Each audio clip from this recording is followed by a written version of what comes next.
Shambhunath Group of Institutions, shaping the future.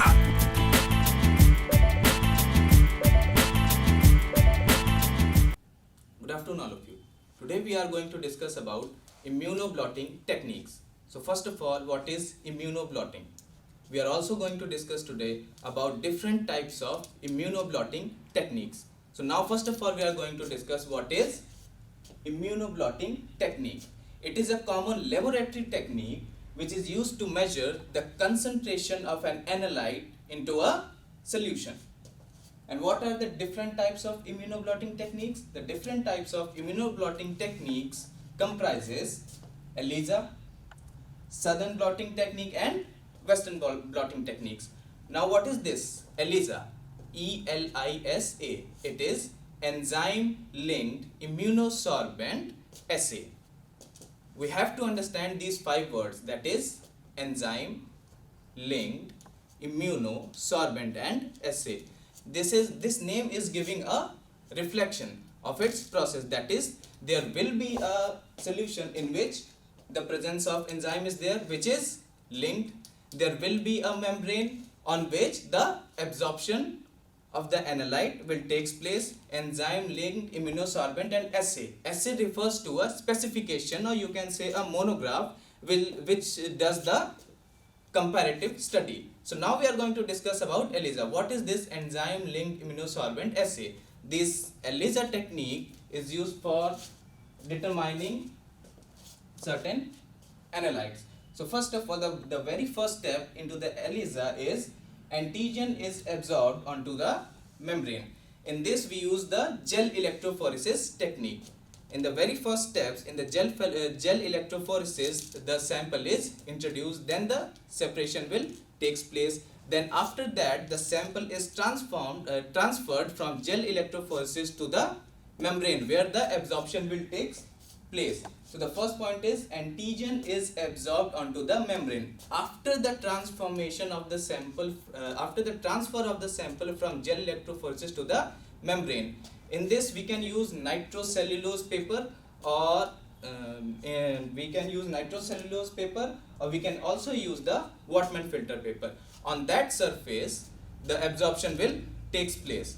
So after the transfer of analyte from gel electrophoresis to the membrane, the second step is antigen is recognized by the specific antibody. On that surface the antibodies are present, and the antigen which has the binding affinity that will bind to the antibodies present on that surface, and the rest will not bind. After this the unbounded antibodies will be washed off.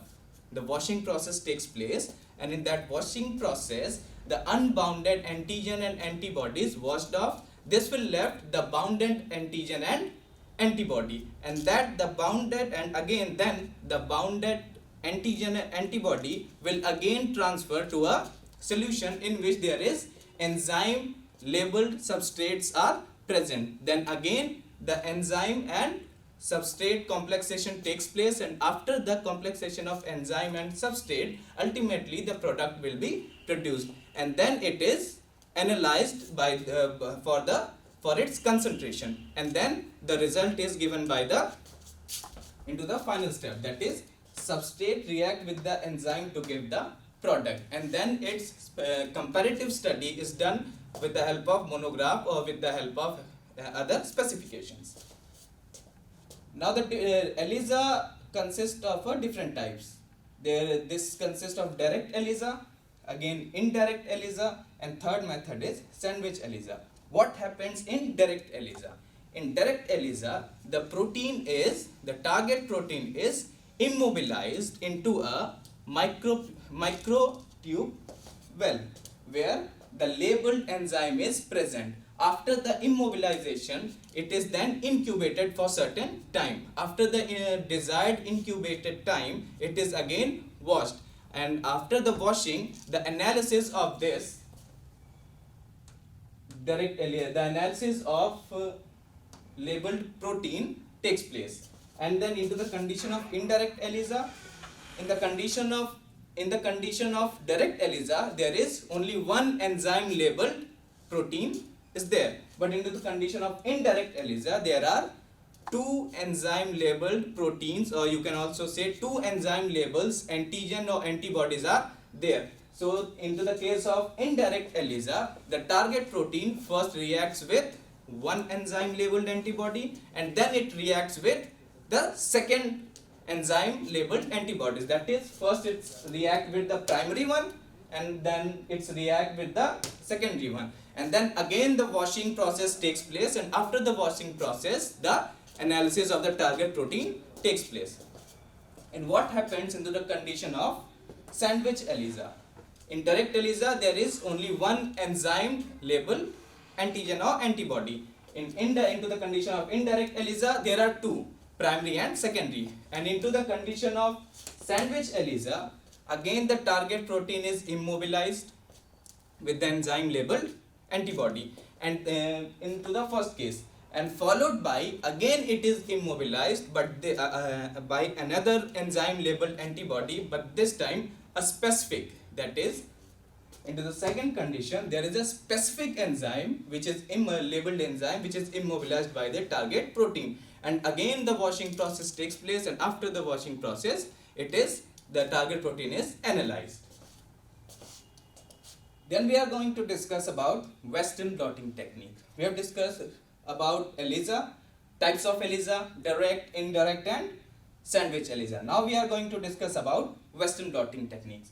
Western blotting techniques is used for the identification and determination of protein, to select or to identify a specific protein. The identification of proteins takes place on the basis of their molecular weight.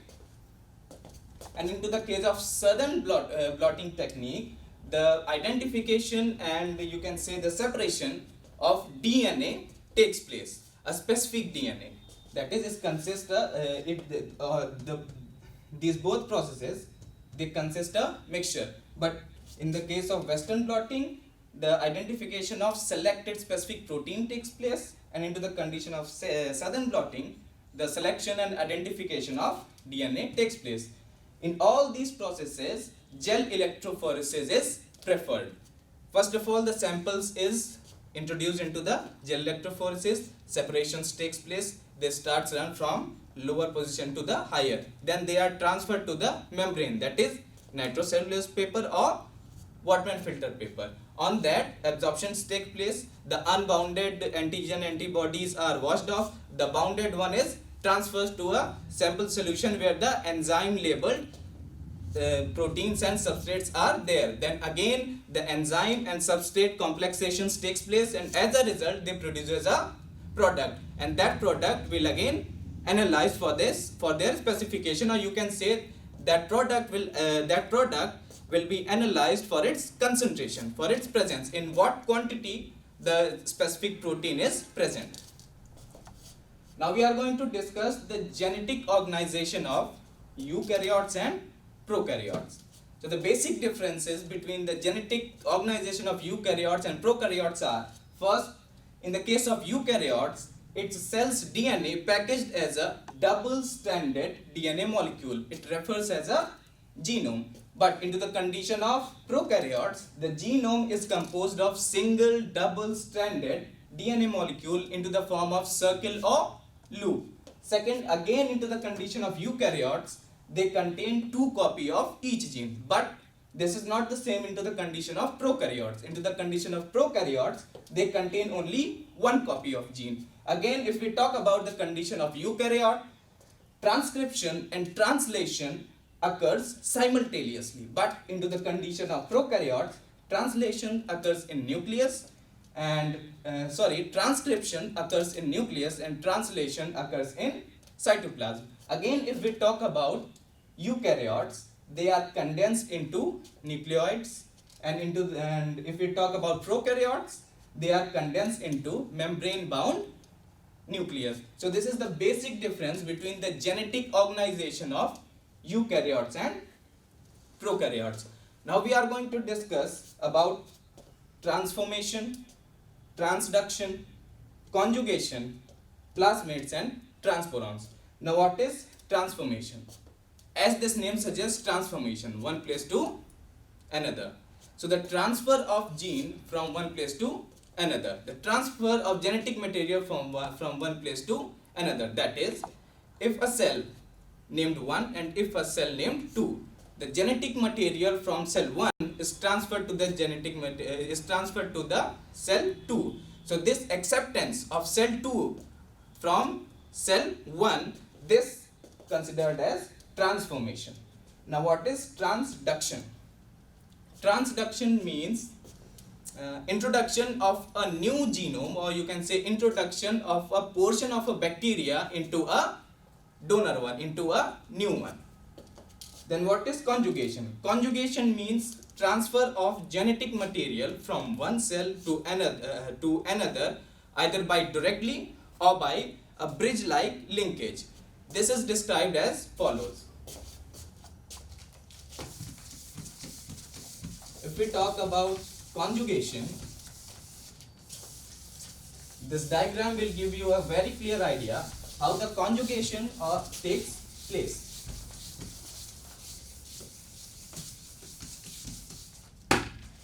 Let us consider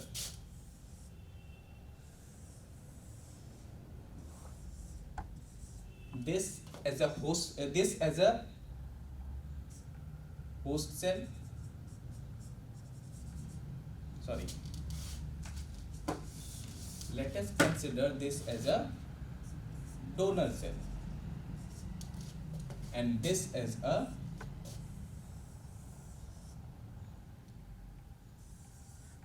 recipient, right? So this is a donor cell and this is a recipient cell, and this is a pilus, which acts as a bridge between the donor and the receptor. Then the second step will give you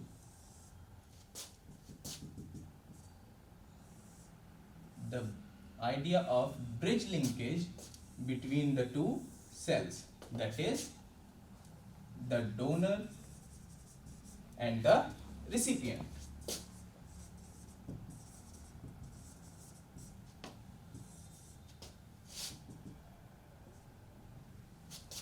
And after this, finally,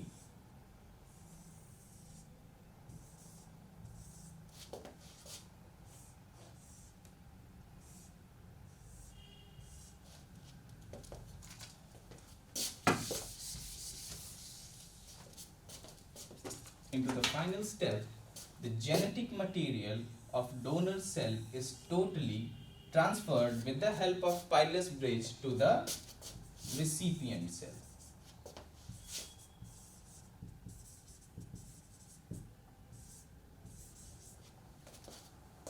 So look at the first step. Into the donor there are two cells, and into the recipient there is only one. And look at the final step. Because of this, the bridge linkage, the transformation of genetic material of donor cell has taken place into the recipient cell. So this is what all about conjugation is. Now what is plasmid? Plasmid we can discuss.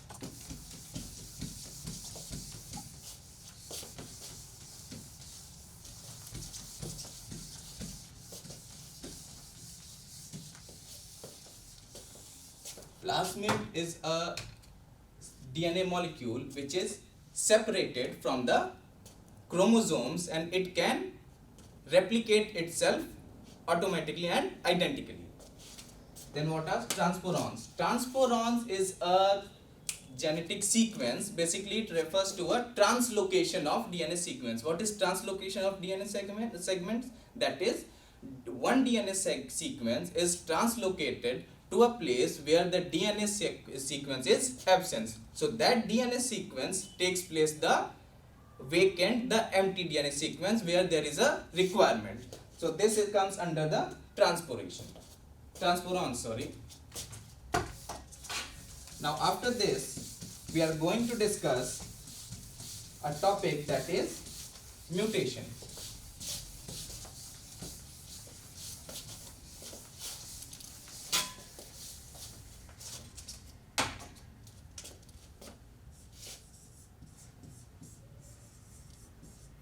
This is a very simple topic. You all know what is mutation is? Change into the normal structure of a organism. And if we talk about into the aspect of genetic mutation, then what is gene mutation is? It is simply the permanent alteration into the sequence of gene. This is what the gene mutation is all about.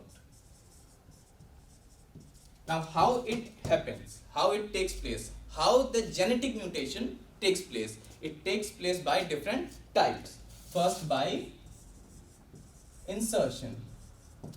If we insert a certain specific DNA sequence into the normal one, then what happens? The normal DNA sequence changes. Now, the second one is deletion. If we delete a specific DNA sequence from the normal one, from the normal DNA sequence, what happens? Again, the normal DNA sequence changes. Then the third condition is duplication. What happens in this condition? If a not very good DNA sequence is replicated, that is, if a wrong DNA sequence is replicated to the normal DNA sequence, then again the DNA sequence is changed. Now, the fourth condition is, we have studied about insertion, we have studied about deletion, we have studied about duplication. The fourth condition into the case of gene mutation is frame shift. Frame shift mutation. Now, what is this frame shift mutation? It is the process in which addition or the loss of a DNA changes the gene frame. That's why this refers frame shift mutation, because changing in the gene's frames takes place in this process. Now, after studying the mutation and its process, how it takes place, we are going to study about biotransformation, microbial biotransformation. Microbial biotransformation. Now, what is transformation? Biotransformation. Biotransformation comprises the process in which the organic compounds transferred from one to another. For what? Biotransformation is transfer of organic substance from one to another. For what? To reduce the toxicity into the chemical compounds. To reduces the toxicity into the chemical compounds. Now, how it takes place? It takes place by two methods. First, by enzymatic biotransformation, and second, by non-enzymatic biotransformation. Enzymatic biotransformation refers as the biotransformation takes place by the enzyme which is present in our body. Again, this enzymatic biotransformation is further divided into two parts. First is microsomal biotransformation,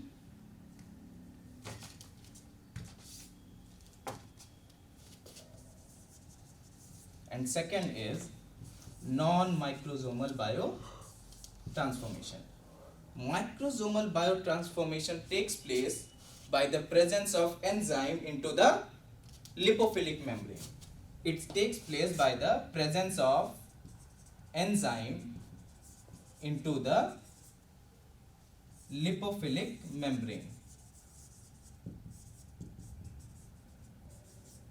And what happens into the case of non-microsomal biotransformation? Into the case of non-micro biotransformation, the biotransformation takes place by the presence of enzyme into the mitochondria. It takes place by the presence of enzyme into the mitochondria. So we have discussed about biotransformation. What is biotransformation and its type, that is enzymatic. Again it is further divided into two parts. One is microsomal, one is non-microsomal.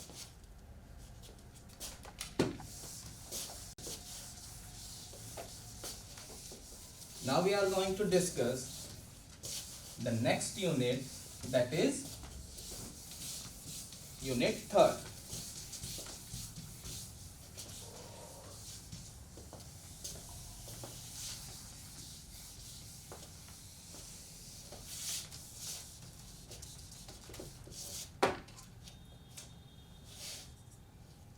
Into the unit 3rd, the first topic which we are going to discuss today, that topic is hybridoma technology.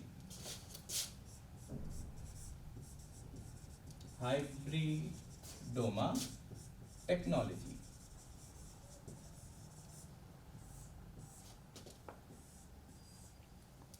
What is hybridoma technology? Hybridoma technology is the process by which large quantity or large number of antibodies, the production of large number of antibodies takes place. Now how it happens? What is the process of hybridoma technology? The first step which is there for in hybridoma technology is, first of all, an antigen is injected into the laboratory animal, that is the rat or rabbit. So first of all, antigen is injected into rat. Antigen is injected into rat. Now what will happen? Antigen, a specific antigen is injected into the body of rat. Then rat's body will develop antibodies in response with the injected antigen. Antibodies produced by the rats. Then these antibodies which are produced by the rats in response with the injected antigen is referred as B cells. Then after this, the B cells from the body of rat is extracted out from its bone marrow, and it is then fused with the myeloma cell.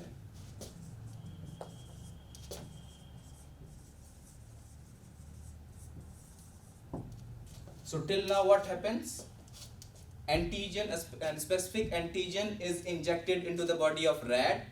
Then the body of rat develops antibodies in response with the injected antigen. Then the produced antibody, that is B cells, is extracted out from the rat's body, and that B cell is fused with the myeloma cells. Then again it is cultured. Then from culture, this fusion of myeloma cells and B cell produces hybridoma cells.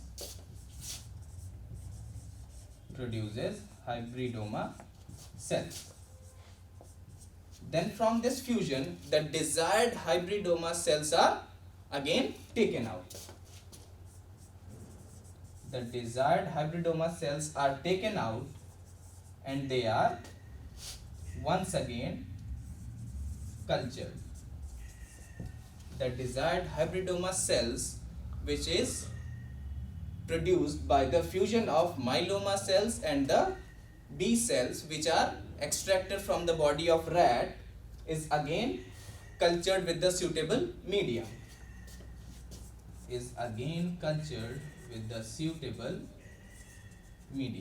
Then again from this cultured medium, again the desired hybridoma cells are taken out, and the desired hybridoma cells are again transferred, again injected into the laboratory animals. They are again injected into the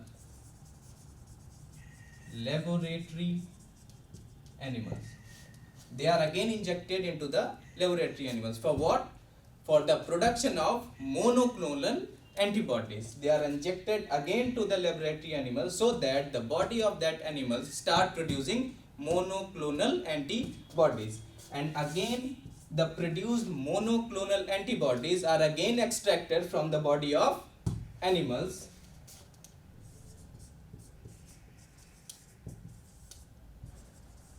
the formed monoclonal antibodies are extracted from animals and finally they are purified.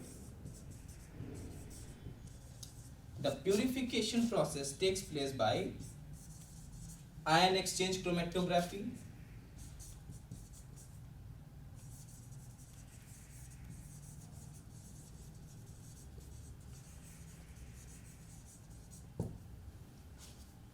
so what is this process is all about? Again, I am going to explain it. An antigen is first of all injected into the body of rat. An antigen is injected into a body of rat. Then the body of rat produces antibody in response to the injected DNA. Then the produced antibody is extracted from the rat's body in the form of B cells, and that B cells are fused with the myeloma cells. Then the fusion of B cells and myeloma cells produces hybridoma cells. Then the desired hybridoma cells are extracted out and they are again cultured into the suitable medium. Then again from there the suitable hybridoma cells are taken out and they are again injected into the laboratory animals, the different laboratory animals, not the same one. Again they are injected into the laboratory animals, and after that what happens? Again the laboratory animals body produces antibody into the form of monoclonal antibodies, and this produced monoclonal antibodies again extracted out from the body of animals and they are purified. And the purification of monoclonal antibodies takes place by the process of ion exchange chromatography. So this is all about hybridoma technology is. Now we are going to discuss about immune system of human, humoral immunity and cell mediated immunity. This is also a part of unit 3.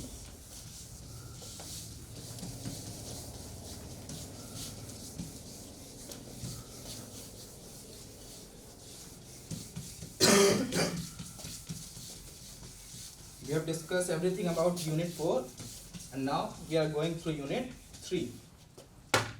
So after discussing monoclonal antibodies, which is a part of unit 3, now we are going to discuss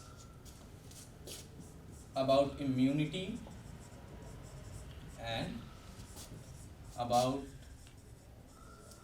humoral immunity and about cell mediated immunity. So what is immunity? It is a host mechanism. Everybody has its own specific immunity system. You have and I also had. So what does the immunity does? It protects us from the external environment, right?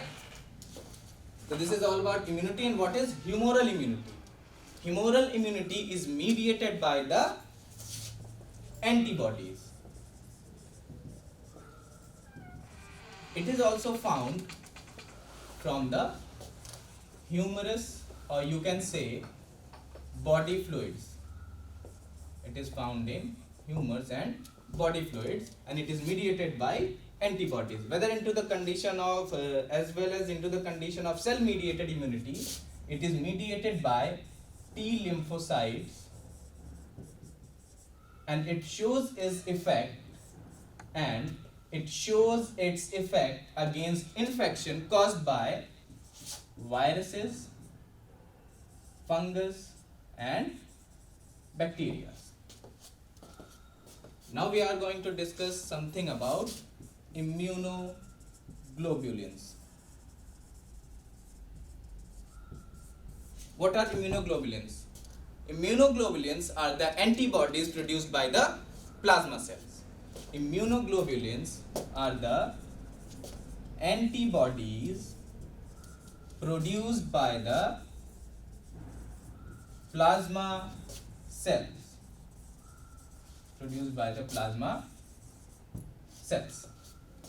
Now they are of 5 types. IgG, IgM, IgA, IgD and IgE. So this is the types of these are the types of immunoglobulins. Now we are going to discuss about the general structure of the immunoglobulins.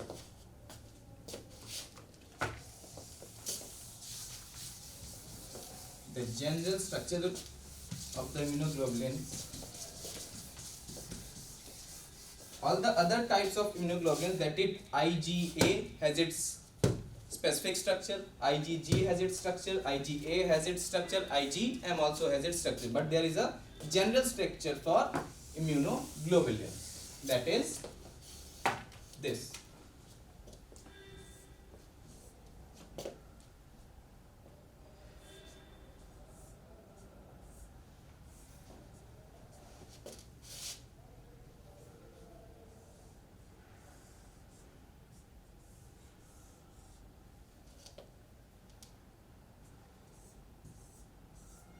This is the general structure of immunoglobulins. Now we are going to discuss something about hypersensitivity and immunostimulants and immunosuppressants.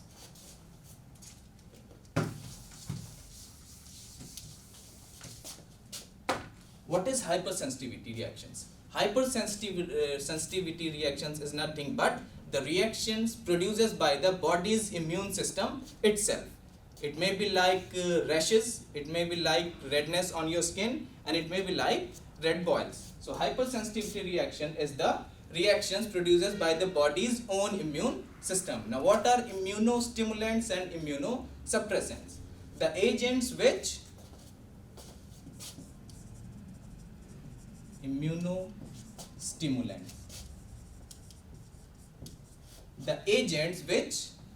enhances the immune system of the body.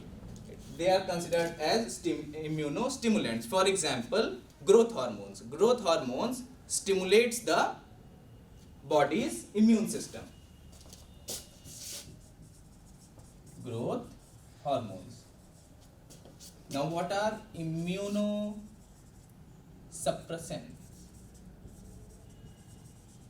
We have discussed about immunostimulants. Now what are immunosuppressants? The agents which suppresses the immune system of the body, they are termed as immunosuppressants. For example, HIV viruses.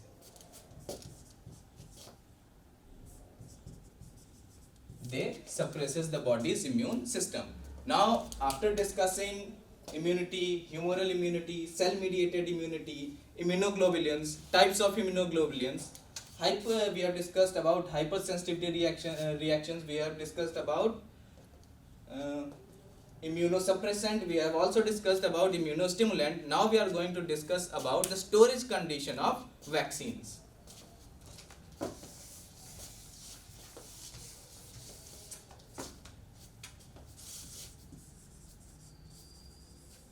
Storage conditions and stability of vaccines. Every vaccine has its specific storage condition.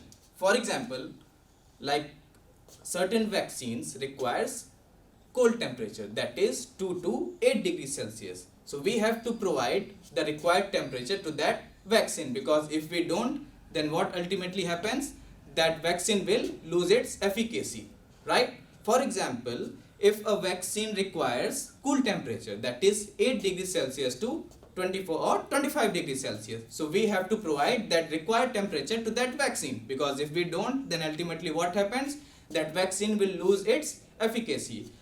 For example, if a vaccine requires room temperature, that is 25 degrees Celsius to 30 degrees Celsius, we have to provide that required temperature, because again if we don't, what ultimately happens, that vaccine will loses its efficacy. So the requirement of the specific storage condition depends upon the stability. If the vaccines are stored properly onto the given specification, then their stability will be maximum, and they will be used, the vaccines would be used by us, by you, by the betterment of the humanity. Now we have discussed in unit 4 and we have discussed unit 3, and now in the next class we are going to discuss the left portion of unit 5, that are the formation of insulin, glycofulvin, citric acid and other thing, that is glutamic acid. So this is all about unit 3 and unit 4. We will again meet for the left portion of unit 5. Thank you. Shambhunath Group of Institutions, a mentor for glorious transformations.